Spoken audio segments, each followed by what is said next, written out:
Para hadirin, para jamaah yang dimuliakan Allah Subhanahu wa taala. Kalau kita lihat di dalam Al-Qur'an, Allah Subhanahu wa taala berfirman, wa'tasimu bihablillahi jami'an wa la tafarraqu. Dan hal ini, ayat ini juga digunakan, Pak. Digunakan oleh kelompok-kelompok mereka, baik kelompok yang radikal, kelompok ekstrim, sehingga umat itu menjadi sedikit bingung siapa yang harus diikuti. Yang disampaikan oleh kelompok-kelompok mereka atau dari klan Ba'alawi ya sama, Pak, digembar-gemborkan, ayo kita harus bersatu, menjaga kerukunan. Tapi ingat, mereka itu mengajak bersatu, tapi kita orang yang pribumi itu di bawah ketiaknya mereka. Itu harus dicatat. Kalau kayak gitu kan gak ada bedanya, Pak, dengan Belanda ya. Suruh kerja paksa macam-macam barang-barang gotong royong tapi di bawah ketiaknya. Nah ini yang ngeri. Yang gak benernya ini gitu. Padahal kalau kita lihat ayat Al-Quran, wa'tasimu bihablillahi jami'ah. Bihablillah itu artinya berpegang teguh dengan tali Allah. Di situ itu artinya Allah. Kalau memahami ayat bihablillah harusnya mereka paham. Sudah tidak ada kasta. Logikanya kan sering kita begini, sering ada guyonan. Cobalah di suatu tempat di daerah, ada gak mereka ketika memang rukun warga itu dilakukan, kerja bakti, kemudian bersih-bersih got, mereka mau apa tidak? Itu saja hal yang sederhana, itu gak akan mungkin. Maka bagaimanapun mereka itu sampai dini hari walaupun digembor-gemborkan persatuan dan kesatuan, catat tuh untuk muhibin. Mereka menginginkan kita bersatu, tapi kita berada di bawah ketiaknya mereka. Oh, gak percaya, buktikan. Nah. Maka ini yang berakibat dengan seperti itu, doktrin sudah masuk kepada muhibin-muhibinnya, akhirnya anarkis. Gitu, Pak.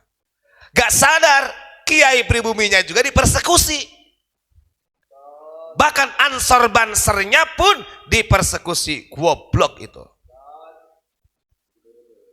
Saudaranya sendiri. Nah ini yang dikatakan asobiyah oleh Kanjeng Nabi. Fanatik buta itu seperti itu.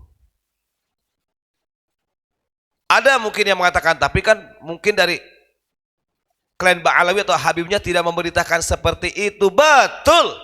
Tidak memberitakan secara belak-belakan, tapi di dalam narasinya cek. Digital ini tidak akan pernah hilang. Miris kalau kita lihat. Maka sebenarnya gak ada bedanya. Nah ini tanpa disadari dengan seperti itu akhirnya radikal, ekstrim. Ngeri. Dan yang hebatnya lagi, Pak, orang-orang yang melakukan itu dia gak akan pernah merasa bahwa dirinya sudah tergolong orang yang ekstrim atau radikal. Karena di dalam pendiriannya, saya ini membela hal yang benar. Saya ini membela hak. Ya kalau gak usah kamu dulu aja Abul Muljam ketika membunuh Abu Lu'a, membunuh Sayyidina Ali, Sayyidina Umar. Itu kalau dikatakan salah, gak mau dia. Bahwa yang lakukan dengan membunuhnya Umar, membunuhnya Sayyidina Ali itu benar menurut mereka. Karena mindset, pemikirannya, akidahnya sudah rusak. Na'udzubillahi min dzalik. Ingat, mereka itu mengajak kita untuk bersatu, tapi bersatunya kita di bawah ketiaknya mereka. Ya nanti kepikir, Pak, nanti kepikir sama mereka. Mungkin sekarang maksudnya apa itu di bawah ketiak itu. Nanti kepikir juga. Mungkin kalau belum sadar masih masa iya ya, tinggal dirasakan saja. Ingat bahwa seperti yang pernah saya sampaikan, Dengan adanya pemahaman-pemahaman yang seperti itu, kemudian dengan fanatiknya seperti itu, justru ini tidak akan bisa menjaga integritas. Kan begitu. Ini kalau mau deal-dealan, berapa banyak sih umatnya mereka? Lebih banyak daripada Ansor Banser. Tapi ulama kita tidak pernah mengizinkan hal-hal berbuat anarkis seperti itu. Dan sampai dini hari kita belum pernah tuh dari mereka, karena mereka ini adalah terindikasi sebagai muhibbin. Nah, dari orang yang disepukan dijadikan panutannya nggak pernah tuh kita mendengarkan klarifikasinya atau pernyataan sikap bahwa itu adalah tindakan yang tidak baik. Kan begitu. Gak sadar mereka disuruh dan kita diadu domba, dan ini gak jauh beda dengan VOC. Ngeri. Ingat ya. Cara mengajaknya ulama-ulama kita dengan mereka beda. Walaupun satu tema, persatuan dan kesatuan. Sekarang kan lagi rame Pak, membuat tablik akbar untuk kebangsaan. Sama Pak. Tapi mereka tidak tahu, para muhibbin ini gak ngerti misi visi besarnya mereka. Saya ulangi, ketika itu yang menyampaikan dari kelompok mereka bersatu menjaga persatuan demi bangsa NKRI, betul. Tapi ingat, bersatunya kita di bawah ketiak mereka. Gak percaya, tinggal dibuktikan. Tinggal dirasakan. Dan gak, paling yang lebih mencolok lagi Pak, dengan ketika mereka kurang memahami, karena tadi sudah terkunci dulu dalam pemikirannya itu, wah saya ini membela cucunya Rasulullah gitu kan. Gak sadar dengan seperti itu nilai-nilai Pancasila hilang.